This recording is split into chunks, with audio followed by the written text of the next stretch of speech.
안녕하세요. 저는 예쁜 딸을 키우고 있는 30대 아이의 엄마입니다. 이제 막 두 돌이 지나서 한창 말문이 트인 딸과 매일 씨름하느라 바쁘지만 그런 와중에도 전하고 싶은 사연이 있어서 여러분들께 이렇게 인사를 드리게 되었네요. 제가 남들 앞에서 제 얘기를 하는 게 익숙하지 않은 탓에 사연을 잘 전할 수 있을까 걱정되지만 어디 말할 것 없는 사정이라 사연을 보내게 되었습니다. 원래 이런 얘기는 친정엄마한테 해야 할 텐데 저는 친정엄마가 일찍 돌아가셔서 계시지 않으시거든요. 그래서 그런지 고민이 생기거나 속이 상할 때마다 어떻게 견뎌야 할지 모르겠더라고요. 엄마가 살아계셨더라면 엄마 품에서 괜히 어리광 부리고 했을 것 같은데 저는 남들처럼 남편이랑 싸우고 뛰쳐나갈 친정도 없는 탓에 가끔 아쉬울 때가 있곤 합니다. 그렇다고 남편이 제게 못하는 건 아니에요. 남편이야 저한테 참 잘하고 지금은 남편과 아이 때문에 사는 거지만 결혼해서 살다 보면 남편이나 친구들 말고 친정엄마 붙잡고 하고 싶은 얘기들이 있잖아요. 저도 자식을 낳아보니 알 것 같지만 딸에게 엄마의 존재는 다른 것으로 대체할 수 없는 것이라 생각합니다. 그래서 아직도 엄마 생각이 힘들지만 저도 엄마가 되어 나름대로 잘 버티고 있네요. 역시나 남편의 덕이 가장 크지만 제게는 친정 같은 비빌 구석이 하나 더 있긴 합니다. 저를 친손녀만큼이나 예뻐해 주시는 할머님이 계시거든요. 저희는 필요 엮인 가족도 아니고 이해관계로 만난 사이도 아니지만 누구보다 서로를 이해하고 아껴주는 그런 사이입니다. 그래서 할머니도 저도 서로를 진짜 가족만큼이나 가깝게 생각하고 있죠. 그래서 오늘은 제가 그런 저희의 사이의 얘기를 전해보려고 해요. 제가 할머님과 어떻게 그런 사이가 될 수 있었던 건지 여러분께 꼭 자랑을 해보고 싶었거든요. 그럼 제 얘기를 재밌게 들어주셨으면 좋겠습니다. 저는 어려서부터 엄마와 끈끈한 유대감을 나눈 사이였습니다. 어쩌면 아버지라는 존재가 없었기에 당연한 일인지도 모르겠네요. 부모님은 제가 어릴 적 일찍 이혼을 하셨고 그 후로 저는 엄마와 단둘이 쭉 살아왔지만 제게 아버지란 존재는 그리 중요한 인물이 아니었습니다. 그 사람은 원래부터 무책임하고 이기적인 사람이라 남편으로도 아버지로도 형편없는 사람이었거든요. 엄마는 아버지와 잠시라도 좋은 추억이 있었기에 결혼까지 생각을 하셨겠지만 적어도 저는 아버지와 관련돼서 좋은 추억이 하나도 없었습니다. 보통 아버지들은 딸바보가 된다고 하던데 저희 아버지는 딸바보는커녕 자기 딸이 몇 살이나 먹었는지 한자 이름이 무슨 뜻인지도 모를 정도로 자식에게 무관심하고 무책임한 사람이었어요. 그 사람의 관심사는 오로지 자기 자신뿐이었고 저 자식은 안중에 없는 사람이었죠. 그래서 시집살이 당하는 엄마를 나몰라라 하고 밖으로 들면서 저희 엄마 속을 무척이나 상하게 만들었습니다. 그렇게 남편에게 냉대받던 엄마는 홀로 시집살이까지 견디셔야 했죠. 아들이 아닌 딸을 낳았다는 이유로 시어머니에게 구박당하며 사시던 엄마는 모진 시집살이로 고생이 많으셨습니다. 제가 기억하는 것만 해도 상당했으니 그전에는 얼마나 더 심했을지 모르겠네요. 남아선호 사상에 자기 아들밖에 모르던 할머니는 엄마를 참 많이 괴롭히셨습니다. 그냥 며느리의 존재가 싫으신 건지 아버지가 밖으로 도는 것마저 엄마의 탓으로 돌리셨고 엄마는 말도 안 되는 이유들로 고통을 받으셔야 했죠. 물론 저도 손녀라는 이유로 할머니 앞에서 늘 욕을 먹어야 했습니다. 그때의 기억 때문인지 제 기억 속 할머니의 존재는 늘 무섭고 두렵고 마주하기 싫은 존재였어요. 특히나 친할머니는 언제라도 꼭 벌을 받기를 바랄 정도였죠. 엄마는 모진 시집살이에 병을 얻으셨습니다. 딸 낳아서 구박하셨던 할머니 때문에 엄마가 저를 낳고 몸조리도 제대로 못해 풍이 드셨거든요. 그래서 엄마는 비 오거나 날이 추운 날이면 늘 여기저기 아프다며 진통제를 달고 사셨습니다. 그리고 그런 몸으로 시집살이 당하며 고생하셨던 엄마는 그 일로 몸이 많이 상하셨어요. 그런 고생을 견디다 못해 저를 데리고 이혼을 하게 되신 엄마는 그 후로 혼자 자식을 키운다며 더 고생을 하실 수밖에 없었습니다. 약한 몸으로 저를 위해 고생하셨을 엄마를 생각하면 지금도 눈물이 날 것 같네요. 그래도 저희 모녀는 서로 의지하고 아껴주면서 잘 살아갔습니다. 엄마 혼자벌이로 두 식구 먹고 살기가 빠듯한 탓에 여러모로 어려웠지만 겨울에는 춥고 여름에는 더운 열악한 집에 살면서도 저는 제 처지가 불행하다고 생각하지 않았어요.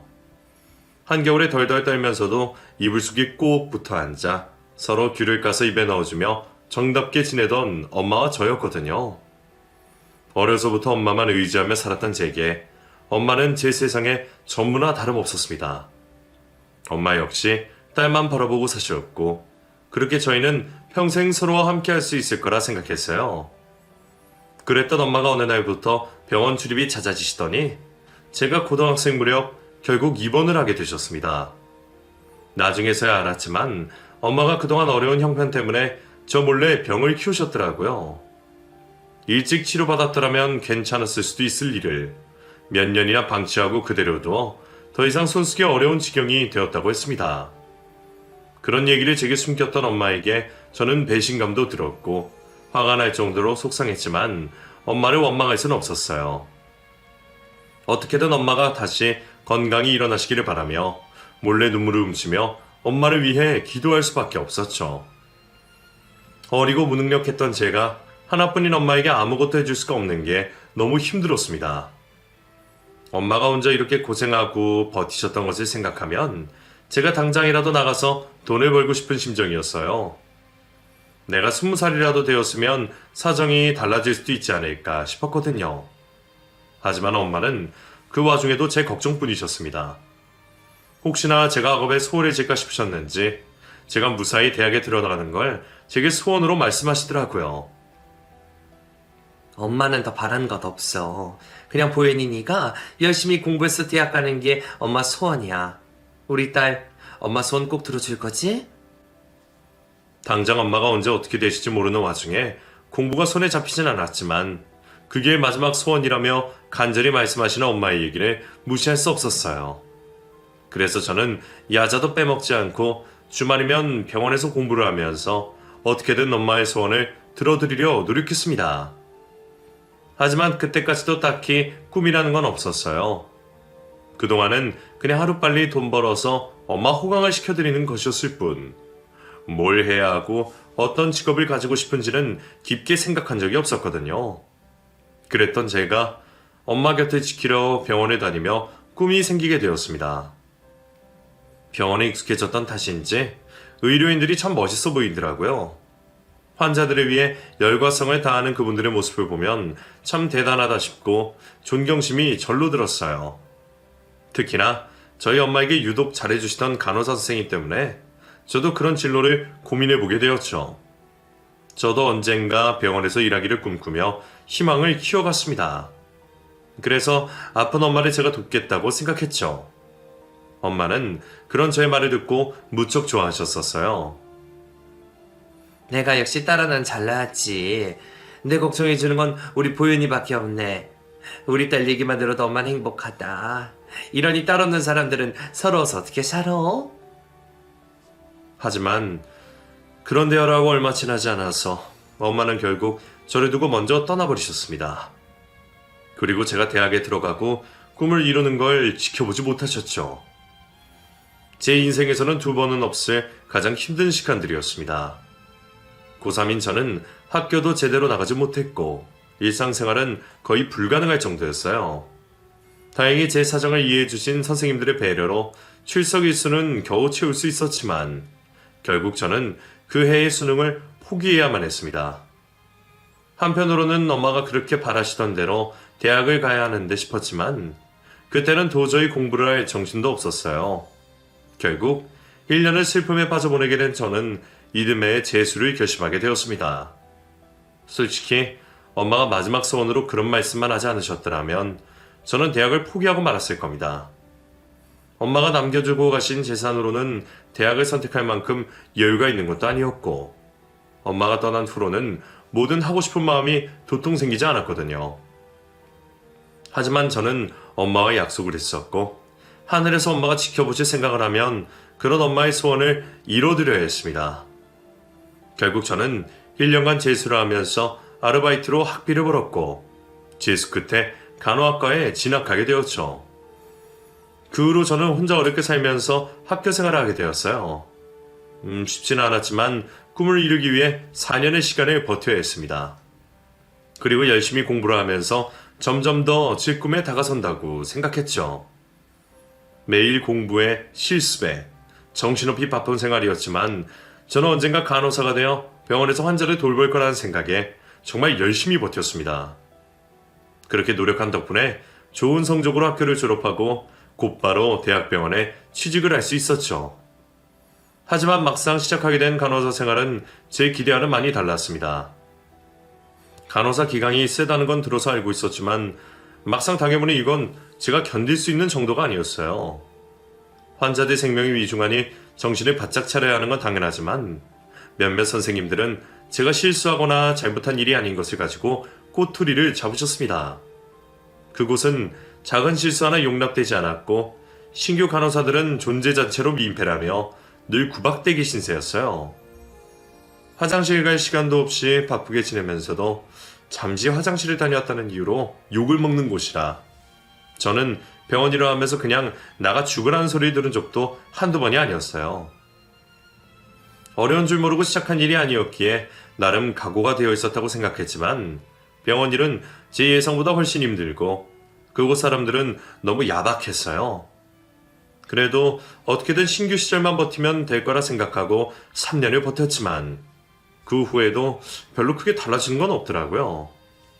오히려 이제는 제가 신규 선생님들을 가르쳐야 할 입장이 되다 보니 더 고통이 커졌습니다.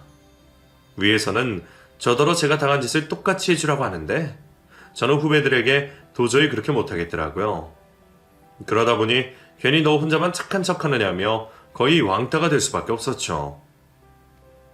저는 병원 일로 밤을 새고 몸이 힘든 것보다 다른 선생님들 사이에서 버티는 게 더 괴로웠어요.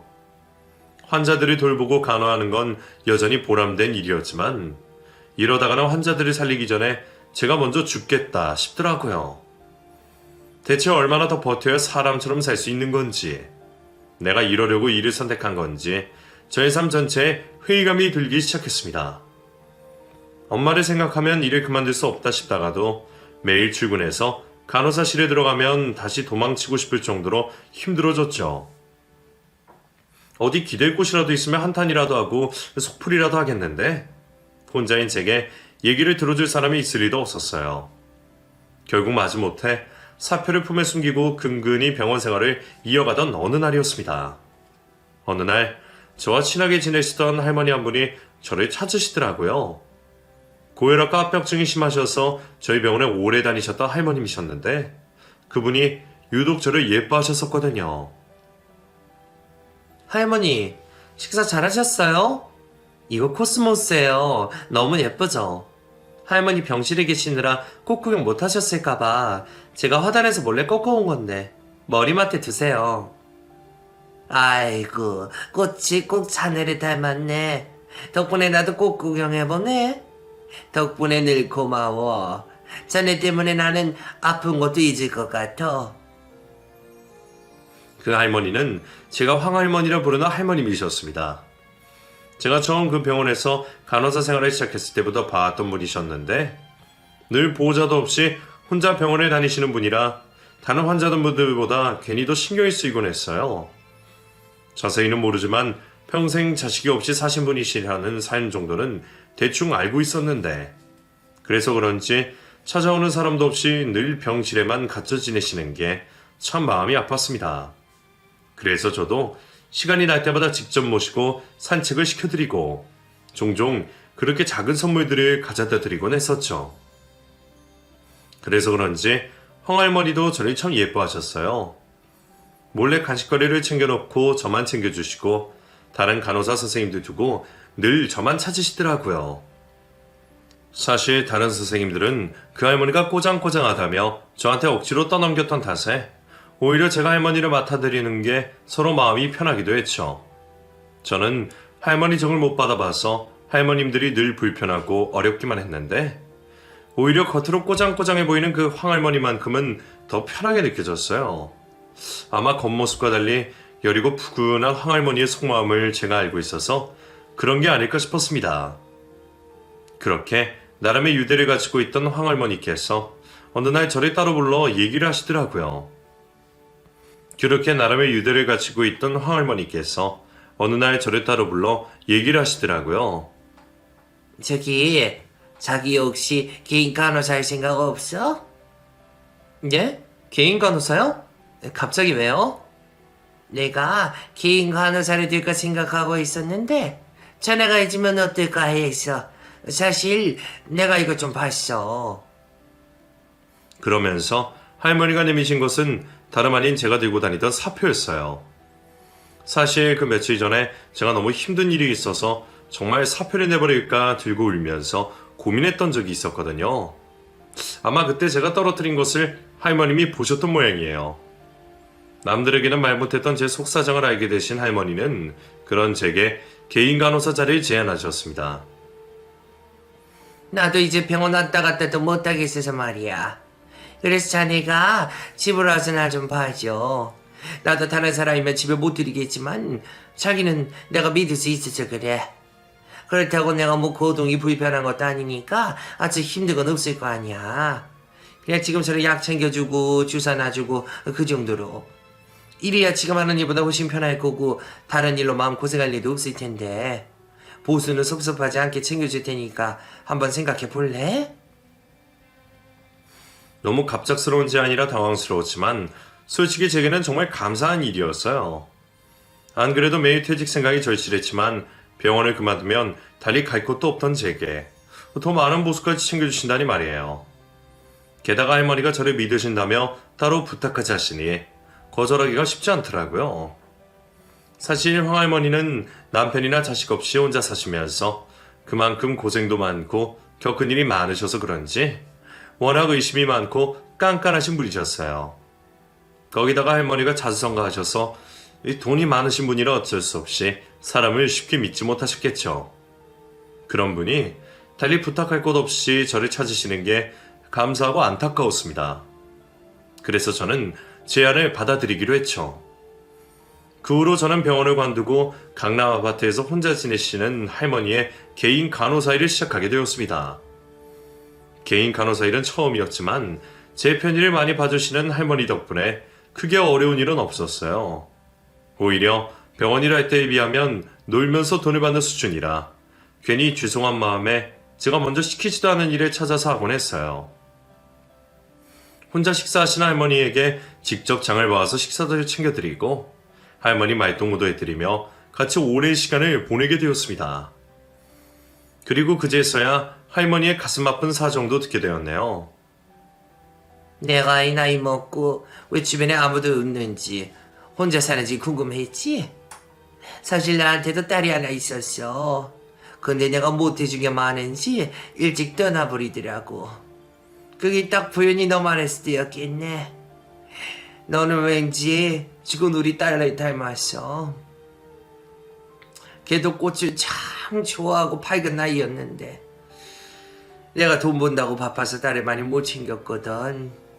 아마 나보다 걔가 오래 살 거라 생각해서 시간이 많을 거라 생각했겠지. 그러다가 딸이 하루아침에 사고로 먼저 가버리고 나니까 삶의 의미가 없어지더라고. 그래도 어쩌겠어. 붙어있는 목숨이면 근근히 살아야겠지. 안타까운 일로 따님을 먼저 보내셔야 했던 황할머니의 사연을 듣게 된 저는 순간 저희 엄마 생각이 떠올랐어요. 저도 엄마에게 효도할 수 있는 날이 많을 거라 생각했는데 너무 일찍 떠나신 엄마를 보며 후회를 많이 했으니까요. 나이도 삶도 다르지만 비슷한 아픔이 있는 황할머니와 저는 서로를 공감하며 당연히도 가까워질 수밖에 없었습니다. 저를 정말 손녀처럼 예뻐해 주시던 할머니께 감사했던 저는 정말 친손녀처럼 할머니를 돌봐드리려 했습니다. 제 친할머니는 기억하고 싶지도 않을 정도로 미운 사람이었지만 황할머니를 보며 할머니 사랑이 이런 건가 싶더라고요. 마음으로 엮이게 된 저희의 사이는 그저 환자와 간호사 사이보다는 깊고 끈끈한 것이었죠.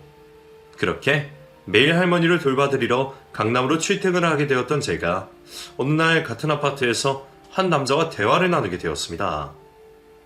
사실 이전에도 몇 번 아파트 안에서 마주친 적이 있던 사람이었는데 엘리베이터 앞에서 만날 때마다 그냥 서 있기 민망하고 해서 언젠가부터 눈인사를 건네던 사이였어요. 제가 진짜 그 아파트 주민도 아니라 인사를 해야 하나 말아야 하나 고민스러웠지만 병원에서 하던 버릇처럼 인사를 하게 되었거든요. 하지만 대화를 나누거나 서로의 신상을 아는 사이는 아니었습니다. 그런데 어느 날 그 남자가 먼저 말을 걸어오더라고요. 우리 자주 보네요. 혹시 새로 이사 오셨어요? 아니요. 저는 여기 일하러 다니는 사람이에요. 개인 간호이라 하거든요. 아, 그러시구나. 어쩐지 이 아파트에 새로 이사 들어온 집은 없다 싶었는데 못 보던 얼굴이라 궁금했어요. 언젠가 여쭤봐야지 하다가 이제서야 말을 걸어보네요. 처음에는 그 사람이 왜 그러는지 이해를 하지 못했어요. 엘리베이터에서 잠깐 마주치는 사이에 긴 대화를 할 만한 상황은 아니었으니까요. 그런데 어쩐지 그 후로 더 자주 마주치게 되는 것 같더라고요. 매일 비슷한 시간에 오가는 저를 일부러 기다리는 것처럼 말이죠. 또 뵙네요. 이제 들어가시나 봐요. 일은 잘하셨어요? 오늘 날이 춥죠? 예. 근데 저한테 무슨 하실 말씀이라도 있으세요? 제가 가봐야 해서. 그게 사실은 혹시 연락처를 좀 받을 수 있을까요? 계속 고민만 하다가 용기 내서 말씀드리는 거예요. 저 그쪽이 마음에 들거든요. 젊은 사람들이야 길에서 번호 물어보고 하는 게 이상한 일도 아니었지만 저는 그 아파트에 일을 하러 다니는 상황에서 그런 얘기를 듣는 상황이 어쩐지 불편할 수밖에 없었어요. 그래서 애써 정중하게 거절을 했지만 그 사람은 참 끈질겼습니다. 제게 첫눈에 반했다며 열심히 구애하는 그 남자가 처음에는 부담스러웠죠. 하지만 조심스러워하면서도 포기하지 않는 남자가 어느 순간 마음에 들어오기 시작했어요. 그렇게 처음에는 차 한 잔으로 시작했던 저희의 관계는 식사에서 영화로 이어지며 조금씩 더 가까워지게 되었습니다. 솔직히 부모 없이 사는 내 주제에 무슨 연예인가 싶었지만 제 사정을 다 알고서도 저를 좋아해주는 진혁 씨에게 끌릴 수밖에 없었어요. 고마움인지 애틋함인지 저도 오랜만에 느껴보는 관심과 애정을 놓치기 아쉬웠죠.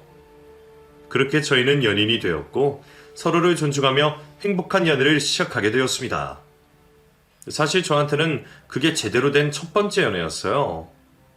20대 후반 나이에 첫 연애를 한다는 게 부끄럽기도 했지만 엄마 돌아가시고 정신없이 살아야 했던 제가 연애에 관심을 들 정도로 여유가 없었거든요. 병원 다닐 때도 늘 병원 생활에 지쳐서 친구 한 번 만나기도 어려웠으니까요. 그래서 연애와 결혼은 그동안 제게 드라마 속에서나 펼쳐지는 남의 일 같기만 했습니다. 그런 제가 직접 연애를 하고 보니 세상에 이렇게 행복할 수 있구나 싶은 생각이 들었던 거죠. 제가 첫 연애라 뭘 잘 모른다고 해도 진혁 씨는 좋은 남자 같았습니다. 자기 일도 열심히 하고 건전한 취미도 많고 무엇보다 저를 아끼고 사랑해주는 걸 가감없이 표현하던 사람이었거든요. 제가 혼자 지내는 걸 알고 누구보다 저를 걱정하던 그 사람은 저와 하루빨리 결혼을 하고 싶어 했어요. 나도 이런 생각이 든 건 처음이지만 우리 빨리 결혼하면 좋겠다. 그럼 내가 보현이 더 이상 외롭지 않게 만들어줄 텐데. 자기가 혼자 마음고생하고 살았던 거 생각하면 이제부터는 내가 행복하게만 만들어주고 싶고 나보고 매일 웃게 하고 싶어. 내가 엄마도 없이 혼자서 결혼까지 할 수 있을까 걱정이었지만 저는 결국 진혁 씨를 믿고 결혼을 결심할 수밖에 없었어요. 나한테 그렇게 말해주는 사람이라면 저도 이제는 행복해질 수 있을 거라 생각했으니까요. 하지만 진혁 씨의 부모님은 저희의 생각과 많이 다르셨습니다. 예비 시부모님께서는 제가 진혁 씨 인생에 걸림돌이 될 거라 생각하시는지 저를 쉽게 받아주지 않으셨죠. 처음 인사를 드리러 갔을 때 제가 고아라는 것과 간호사란 얘기를 들으시고 순식간에 구겨지셨던 시어머니의 표정을 저는 지금도 잊지 못하겠네요. 아들이 데려온 여자이니 마땅히 제대로 된 아가씨를 데려왔을 거라며 기대하시다가 제가 가난한 고아라는 말에 실망감이 크셨던 모양입니다. 그리고는 그 자리에서 탁 잘라 말씀하시더라고요. 글쎄, 둘이 어떻게 만났는지 어찌다 결혼까지 생각했는지 모르겠지만 아가씨는 우리 집안이랑 어울리는 사람 같지는 않네. 진혁이는 세상 물정 몰라서 그냥 좋다고 하는지 몰라도 우리들 입장은 달라요. 결혼이 그냥 사랑만 가지고 애들 소꿉장난처럼 하는 게 아니라는 거지. 아가씨도 대학 공부까지는 했다니까 내 말 잘 알아들었을 거라 생각하고 앞으로도 볼 일 없도록 해요. 제대로 인사조차 드리지도 못하고 쫓겨나듯 예비시댁에서 벗어난 저는 평생 처음 겪어보는 당혹스러움과 무력감에 어쩔 줄 몰랐습니다. 저도 보고 들은 게 있으니 고아인 여자가 강남에 사는 시댁에 시집 가려는 게 쉬운 일은 아닐 거라 예상했지만 생각은 제 생각보다 훨씬 잔인한 것이었네요. 그 후로 용기를 내어 몇 번 더 시댁을 찾아뵈었지만 그때마다 저는 좋은 꼴을 보지 못했습니다. 결혼 전부터 이러시면 결혼 후에도 고생이 훤하겠기에 그게 두려웠던 저는 결국 진혁 씨와의 결혼을 포기할 수밖에 없었어요. 하지만 진혁 씨는 절대 포기하지 않았습니다. 부모님은 어떻게든 자기가 설득하겠다며 제 마음만 돌리지 말아달라 울며 사정을 하더라고요. 그 모습을 보고 마음이 약해진 저는 또 진혁 씨를 믿고 기다릴 수밖에 없었어요. 그렇게 몇 달이나 인고의 시간이 지나고 결국 진혁 씨는 부모님의 허락을 받아내고 말았습니다. 그렇게 어렵게 결혼을 하게 되었죠. 저의 결혼 소식을 들으신 할머니께서도 아쉽게 결혼식에 참석하진 못하셨지만 제 결혼을 누구보다 축복해 주셨어요. 시부모님 허락까지 받아내고 주변인들의 축가까지 받고 나니 이제는 모두 해결되었다 싶었지만 결혼 후에도 저는 마음고생을 할 수밖에 없었어요. 너도 이제 결혼하고 우리 집안 식구 되었으니 그에 걸맞게 살아야지. 진혁이 말로는 복직 준비 중이었다고 하던데 앞으로 일할 생각 말고 임신 준비부터 해라. 네 나이 30이면 적은 나이 아니다. 너도 병원 일 해봐서 알겠지만 산모가 어릴수록 아이가 건강하게 태어나는 건 아니니 그러니 될 수 있도록 올해 안에 임신을 하도록 해라. 네가 우리 집 들어온 이상 우리 집 대를 이어져야지 않겠니? 그 사이 저는 황할머니 간병일을 끝내고 다시 복직을 준비 중이었어요. 그리고 결혼 준비 기간이 끝나면 곧바로 취업을 할 생각이었죠. 하지만 결혼하면 곧바로 임신하라는 시어머니의 말씀에 저는 복직을 포기할 수밖에 없었습니다. 어머니는 하루빨리 아들을 낳아야 한다 신신당부를 하셨고 그날부터 저는 시어머니가 바라시는 대로 아들을 낳기 위해 온갖 노력들을 해야만 했습니다. 어머니가 어디서 뭘 듣고 오셨는지 아들을 낳으려면 지켜야 한다며 지가 먹는 것, 쓰는 것 하나까지 다 관여를 하시며 제 생활을 바꾸셨어요. 그리고 아들 낳는 데에 좋다며 절에서 부적까지 써서 가져다 주셨죠. 자연적인 일을 이렇게까지 해야 하나 싶었지만 어렵게 시집을 간 저로서는 시어머니 말에 토를 달 수 없었습니다. 내가 시키는 대로 잘하고 있는 거겠지? 혹시나 해서 말하지만 너 괜히 진혁이한테 이런 얘기하지 말고 그냥 몰래 내가 시키는 대로 해라. 남편들한테 일일이 떠벌리고 해서 줄 게 뭐가 있니? 내가 그래도 네가 말이 별로 없고 입 하나는 무거운 것 같아서 봐주는 거니 괜히 나 실망시킬 생각하지 마라. 알겠니? 내가 어쨌니 저쨌니 남편한테 전해서 집안 분란 만들지 말라는 얘기야. 시어머니와 제 사이의 일에 대해서는 남편에게 이런 반고하지 말라고 당부를 하셨습니다. 사실 결혼 전에 시댁에서는 제가 못 믿어오시다며 합가를 얘기하셨었지만 반대하는 결혼시키면서 며느리 시집살이까지 시키려고 그러느냐며 난리를 치는 남편 때문에 시어머니의 계획이 무산되었거든요. 그렇기 때문인지 여태 아들 눈치를 보시던 어머니가 제 입단속을 시키셔야 했겠죠. 평소에도 남편은 제 일이라면 시부모님께 대들다가 뺨을 맞을 정도로 저를 위해 많이 노력하는 사람이었습니다. 그래서 저도 혹시나 또 분란이 생길까 싶어서 시어머니 얘기를 고지곳대로 들을 수밖에 없었어요. 그저 시어머니 뜻대로 임신 준비를 할 수밖에 없었죠. 그리고 어머님 바람대로 아들을 임신할 수 있었어요. 초음파를 보신 선생님이 아들인 것 같다는 언지를 주신 걸 들으신 어머님은 너무나 기뻐하셨습니다. 그래 이제 됐어. 앞으로 너는 다른 거 걱정할 것 없이 아들만 낳으면 된다. 네가 아들만 무사히 낳아준다면 앞으로 아무것도 안 바람 알겠지? 처음으로 저를 인정해 주시는 시어머니에게 저는 감동까지 느꼈었어요. 그래서 저도 정말 뱃속의 아이가 아들이길 바랬습니다. 그래서 분명 아들일 거라 생각하고 있었는데 막상 출산날 태어난 아이는 아들이 아닌 딸이었어요. 초음파로 보는 게 정확하지는 않은 탓에 종종 그런 일이 있더라고요. 처음부터 딸을 바라던 남편은 너무나 좋아했지만 손자만 기다리고 계시던 시부모님은 실망감이 역력하셨습니다. 손자 보신다는 소식에 일도 뒷전으로 하고 병원까지 달려와 주셨던 시아버지마저 딸아이를 보시더니 바쁘시다며 바로 나가버리시더라고요.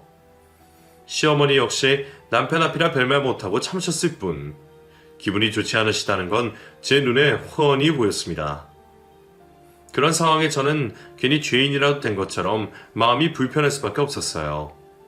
저희 엄마가 저를 낳고 겪으셨을 그 고통과 서러움들을 저도 이제서야 느낄 수 있을 것 같았죠. 남편은 걱정하는 저를 보면서도 대수롭지 않게 생각했습니다.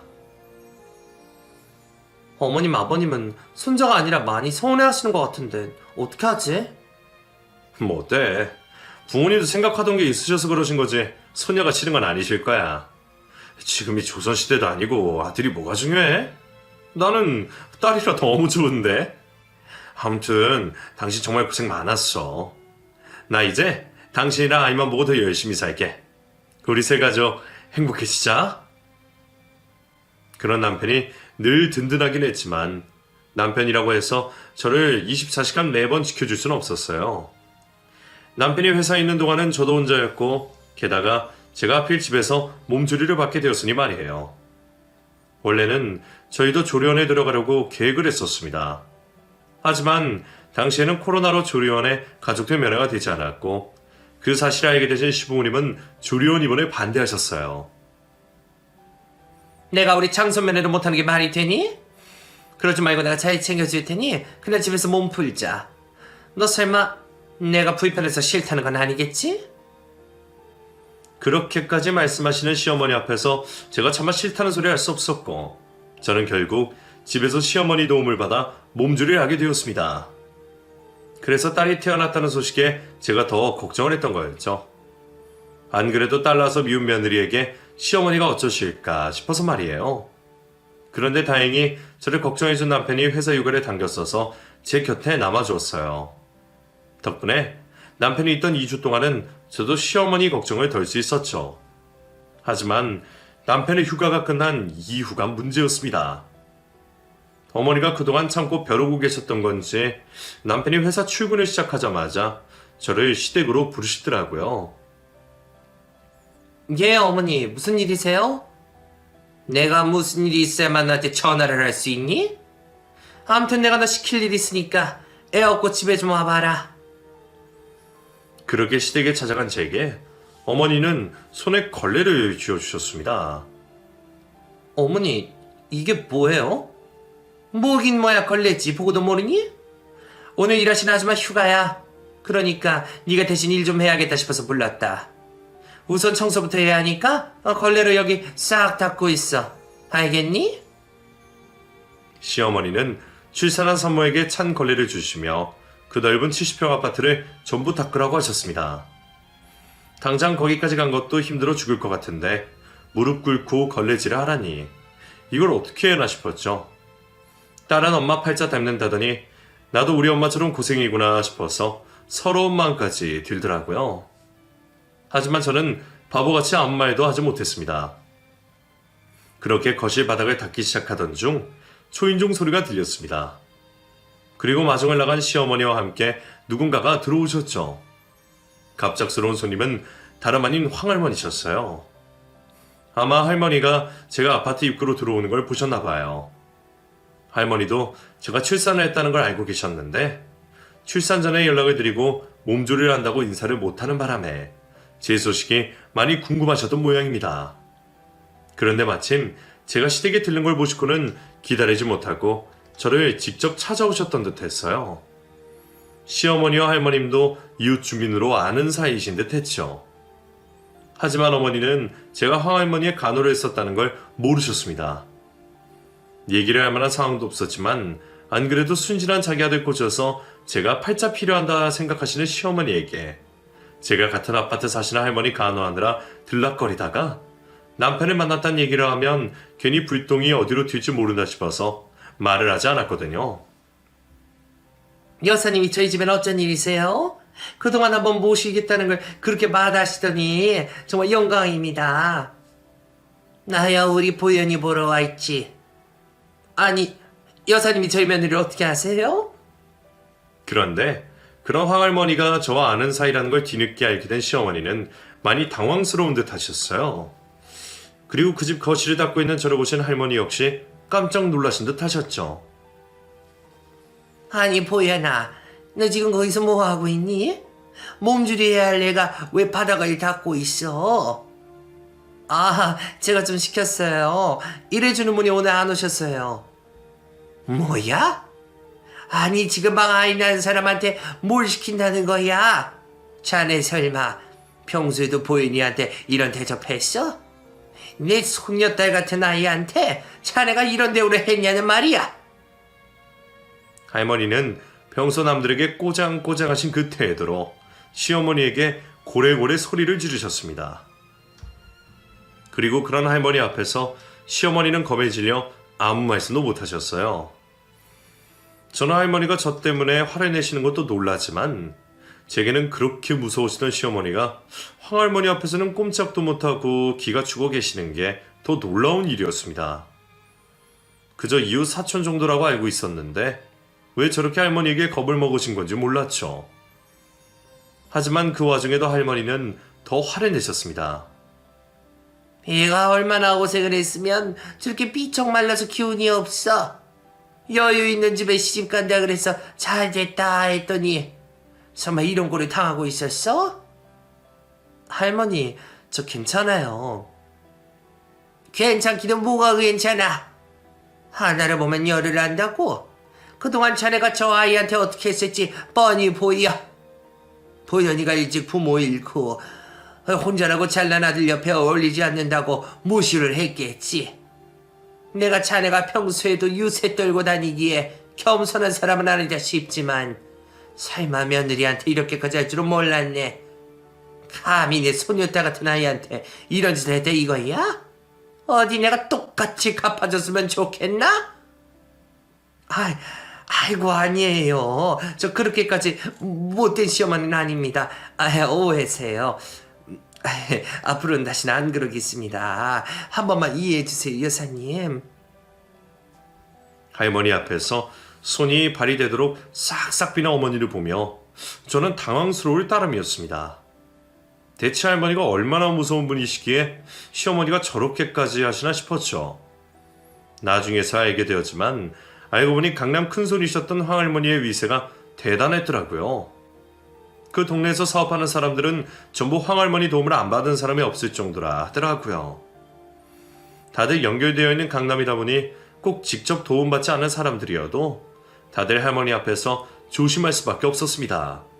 그건 사업을 하시는 저희 시부모님 역시 마찬가지셨죠. 황할머니가 저를 친손녀처럼 생각하신다는 말에 시어머니는 그 후 정말로 제 눈치를 보며 조심하기 시작하셨습니다.